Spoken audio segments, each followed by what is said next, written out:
தமிழக வெற்றிக் கழகம் நடத்தியிருக்கிற இரண்டாவது மாநில மாநாடு வெற்று கூச்சல்களுக்கும் ஆரவாரங்களுக்கும் அடையாளமாக இருந்திருக்கிறது.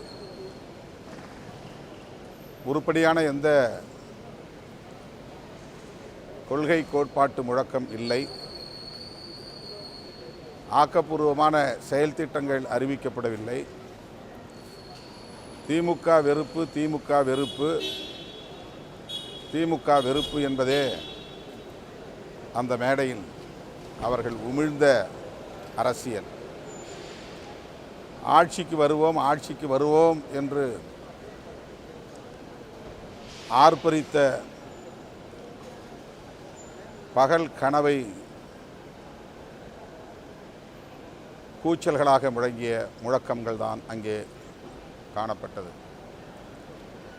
கட்சி தொடங்கி இத்தனை ஆண்டுகள் ஆகியும் 2 மாநாடுகள் நடத்தியும் அவர்களது கொள்கை கோட்பாடுகள் செயல் திட்டங்கள் என்னவென்றே அவர்களுக்கே இன்னும் புரியவில்லை என்பதை இந்த மாநாட்டில் அவர்கள் எழுப்பிய கூச்சலும் வெற்று ஆரவாரங்களும் நமக்கு உறுதிப்படுத்தி இருக்கின்றன. இத்தனை லட்சம் பேரை திரட்டி வெறும் சவடால்களை மட்டுமே முன்வைத்திருக்கிறார்.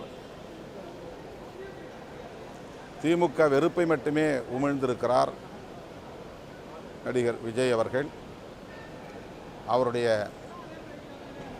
பேச்சில் ஆக்கப்பூர்வமான எந்த கருத்தும் இல்லை, கருத்தியலும் இல்லை.